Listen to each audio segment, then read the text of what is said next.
हाय, good morning guys.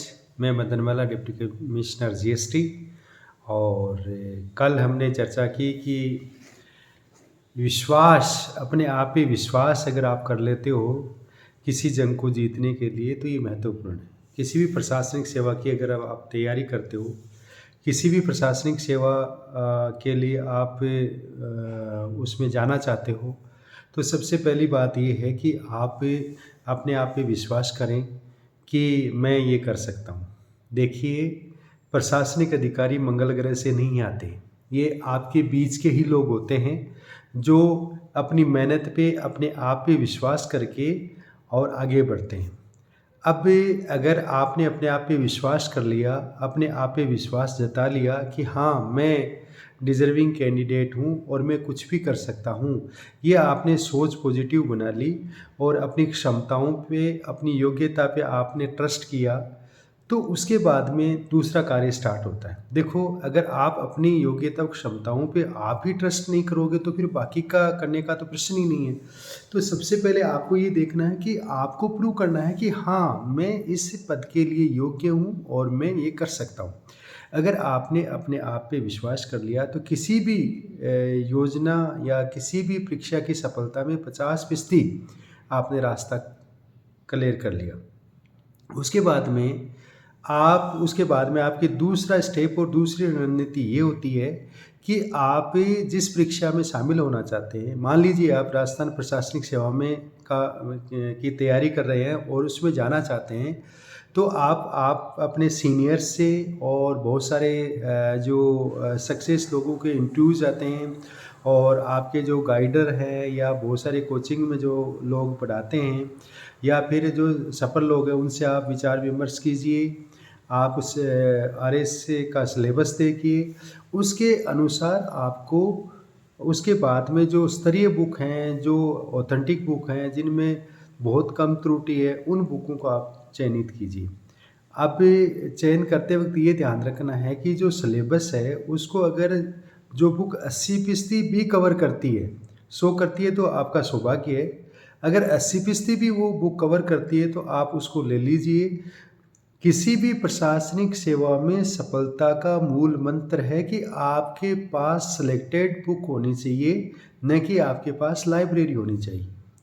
अब इसके लिए ज़रूरी है कि आप सिलेक्टेड बुक्स से आपने छाँट ली, आपने तय कर लिया कि मुझे ये इन सब्जेक्टों की ये 10 बुक पढ़नी है या 15 बुक पढ़नी है, इसके अलावा मुझे कुछ भी नहीं पढ़ना है। सबसे पहले तो पहले अपने आप पे आपने विश्वास किया, उसके बाद में आप दोबारा सिलेक्टेड बुक्स पे आप विश्वास कीजिए।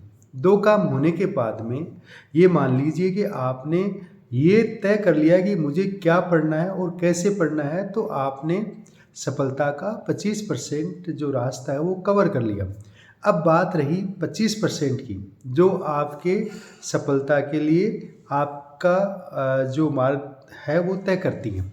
अब उसमें ये है कि जब आप स्टडी करते हो, तो स्टडी के तरीके क्या हो, आपको कब उठना है, कब सोना है, कैसे पढ़ना है, पढ़ने का तरीका क्या होगा, कैसे आपको बैठना है, बैठने का तरीका क्या होगा। तो मैं आपको बताना चाहूँगा कि सबसे पहले आप अपने आप को पॉजिटिव रखें, आप पॉजिटिव मूड में रखें, अपने आप को नराते में नहीं जाने दें, आप अपने आप को नकारात्मक माहौल में नहीं जाने दें। इसके लिए ये है कि आप जिस भी पद की तैयारी कर रहे हैं, उसको जीना सीख लीजिए, उसको महसूस करना सीख लीजिए, उस खोल में अपने आप को प्रवेश करवाना सीख लीजिए। और इसके लिए ये ज़रूरी है कि जब जब भी आप किसी भी प्रतियोगिता में सफल व्यक्तियों के जो इंटरव्यूज़ आते हैं, वो देखिए आप। मोटिवेटर जो लोग होते हैं या मोटिवेशन करने, उनके आप वीडियो देखिए। ऐसे लोगों से वार्तालाप कीजिए जो जीवन में हमेशा सकारात्मक सोचते हैं।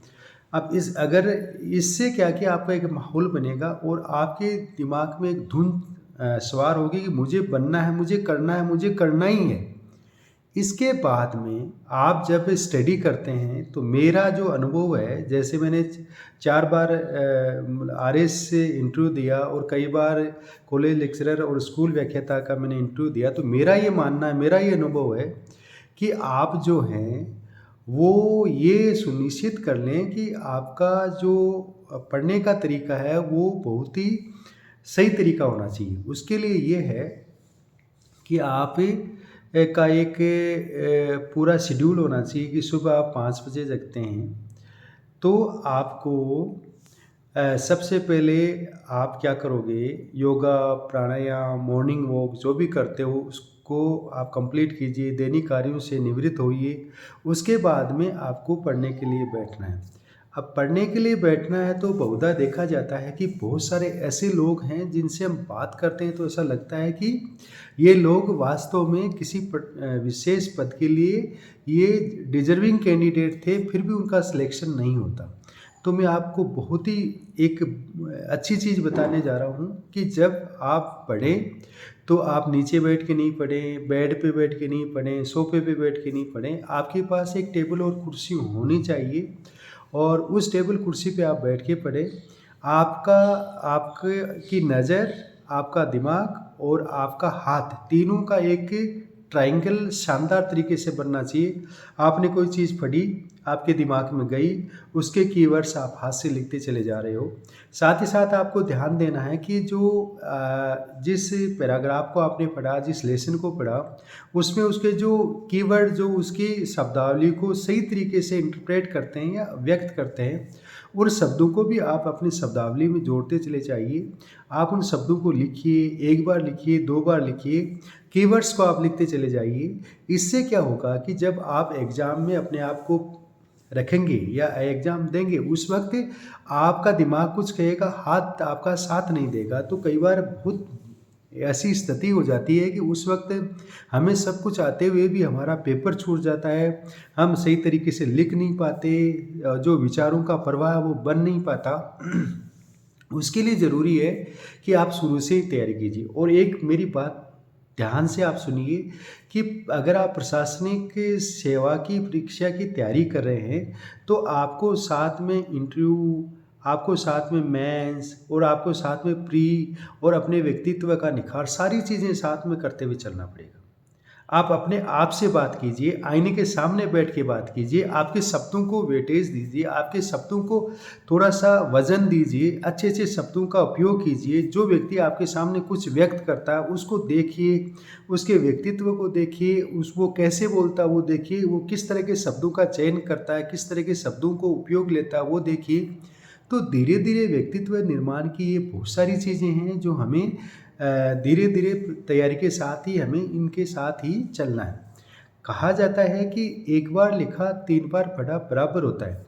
तो हमेशा ध्यान रखें जो कुछ भी पढ़ें वो लिख कर पढ़ें। दूसरी चीज़ ये है कि आपकी जो बुक है जिसने आपने फाइनल कर लिया, उसके बाद में मार्केट में आपको बहुत सारे ज्ञानी ऐसे लोग मिलेंगे, वो कहेंगे कि यार ये पॉलिटिकल साइंस की तो जो बुक है ये बहुत अच्छी है, ये इकोनॉमिक सर्वे या इससे जो डाटाज है एनालिसिस इस बुक में बहुत अच्छा है, हिस्ट्री की ये बुक बहुत अच्छी है, ज्योग्राफी की ये बहुत अच्छी बुक है। तो ये बहुत सारे ऐसे लोग होते हैं जो आपको तरह तरह की सलाह देते हैं। तो मेरा सबसे पहली बात ये है कि आपने जो 25% में बुक्स का सिलेक्शन कर लिया, उसके बाहर बाहर आपको जाना नहीं है। अगर आपके पास टाइम है और आप उसको अपडेट करना चाहते हैं तो ये अच्छी बात है, आप कर लीजिए। लेकिन ज़्यादा फोकस इसी पे दीजिए। कारण ये है कि आपने जिस बुक्स का सिलेक्शन किया, हो सकता है कि वो सिलेबस को 80% कवर करती हो, और अगर आपने उसको अच्छे से तैयार कर लिया और एग्ज़ाम में अगर आपने 60% परफॉर्मेंस की, आपके 60% मार्क्स आए, 60 को छोड़िए आपके 50% भी मार्क्स आते हैं, तो निश्चित रूप से आप सफल व्यक्ति हो, टॉपर्स में हो आप। तो हमेशा क्या होता है कि ये होता है कि मैंने ये बुक देखी, ये पढ़ी, ऐसे आप अपने आप को भटकाइए मत। आपको कॉन्संट्रेट करना है, कंसंट्रेट होने के बाद में आपको पढ़ना है। ये चीज़ें बहुत मायने रखती हैं। तो हमेशा ध्यान रखिए, अगर आपको पॉजिटिव रखिए, अपने आप को पॉजिटिव लोगों के बीच में बैठिए, हमेशा जिस पद की तैयारी कर रहे हैं उसके बारे में सोचिए, और अगर उसके साथ ही साथ अपने आप को अपडेट कीजिए, अपने आप से बात कीजिए, आईने के सामने खड़े होकर बात कीजिए, अपना इंटरव्यू हर दिन आप लीजिए, और एक अधिकारी के खोल में जिस पद पे आ जा रहे हो उसको जीना सीखिए, उस तरह का आप एटीट्यूड लाइए, उस तरह का आपका बिहेवियर लाइए, आप डिसेंट वर्क कीजिए, 100% प्रयास कीजिए, और आपको सफलता कब मिलेगी? आप अपने ईश्वर में ध्यान लगाइए और भगवान को ये कहिए कि भगवान मुझे उस लेवल तक ले जाओ जिस लेवल तक जाने के पश्चात व्यक्ति का प्रशासनिक सेवा में चयन होता है। सिर्फ इतना रखिए, ज़्यादा डिप्रेशन जाने की ज़रूरत नहीं है। हर बार आप हर चीज़ पढ़ोगे तो ऐसा लगेगा कि ये तो मुझे याद ही नहीं हो रहा। ये हमारे साथ भी हुआ। हमने देखा कि ये आरएस फ्री दे दिया, अब तो हमारा सिलेक्शन ही नहीं होगा। हम वापस अपने काम पे लौट गए, लेकिन जब रिजल्ट आया तब हमारा सिलेक्शन हो गया। तो मैंने कभी भी ध्यान नहीं दिया कि प्री मेरा होगा या नहीं होगा। मैंने 100% मेरा पढ़ने का जो मेरा कार्य था उस पे मैंने फोकस किया। मैंने 100% मेहनत की। रिजल्ट ऊपर वाला जो होता है, भगवान होता है, वो देता है, तो आप उस पे ज़्यादा ध्यान मत दीजिए। आप अपने लेवल पे जो कार्य है उसको 100% कीजिए। और मेरा ये मानना है कि जो व्यक्ति ईमानदारी के साथ कार्य करता है, जो व्यक्ति ईमानदारी के साथ मेहनत करता है और सच्ची लगन से मेहनत करता है, उसको सफलता निश्चित रूप से मिलती है। और धीरे धीरे आप एक परिपक्व व्यक्तित्व की तरफ अग्रसर होते हो। और जो ही आप आरएस या जो प्रशासनिक सेवा के अधिकारी का लेवल होना चाहिए उसको यूँ टच करते हो, आपका सिलेक्शन हो जाता है। तो ऐसा नहीं मानना है कि मैं इसके काबिल नहीं हूँ, मैं नहीं कर सकता, ये कोई मंगल ग्रह से आए हुए लोग होते हैं जो प्रशासनिक अधिकारी बनते हैं, ऐसा कुछ भी नहीं है। आप अपने आप पे विश्वास कीजिए। अगर इस संसार की किसी भी परीक्षा को किसी व्यक्ति ने फाइट कर लिया है तो उसको आप भी कर सकते हैं। तो आप अपने आप पे विश्वास कीजिए, आपकी सिलेक्टेड बुक से आप स्टडी कीजिए, तो आपको सफलता निश्चित रूप से मिलेगी। स्टडी सेलेक्टेड बुक से करने का तात्पर्य ये है कि मेरा एक मित्र था, उसके पास पूरी लाइब्रेरी थी, पीटी में उसके बहुत अच्छे मार्क्स आते थे, आरएस मेंस में वो फेल हो जाता था। उसका मूल कारण ये था कि उसके पास सिर्फ लाइब्रेरी थी, हर किताब को एक बार देख पाता था। और मेरे पास सिलेक्टेड बुक्स थी तो मैं उसको 10 बार देखता, 15 बार देखता, तो निश्चित रूप से मेरा सिलेक्शन हुआ और वो रह गया। इसलिए मैं बार बार आपको ये कह रहा हूँ कि जो बुक्स आपने सेलेक्ट कर दी, सीमित बुकों के साथ आप अच्छी उसकी पकड़ और आपका कॉन्सेप्ट क्लियर होना चाहिए। आपकी सफलता निश्चित रूप से होगी, इसमें कोई दो राय नहीं है। सिर्फ आप अपने आप पे विश्वास कीजिए, सिलेक्टेड बुक्स है उसके साथ स्टडी कीजिए, एक रणनीति के साथ स्टडी कीजिए, तो आपको सफलता मिलेगी। इसके बाद में आगे वाले वीडियो में हम ज़रूर कोई इस तरह की और चर्चाएं करेंगे जिससे कि आपको किसी तरह का कोई दुश्चिंताएं नहीं सताए और आप एक मनोयोग के साथ आप पढ़ाई कर सकें। इसी के साथ आपको मेरी पुनः शुभकामनाएं। Thank you.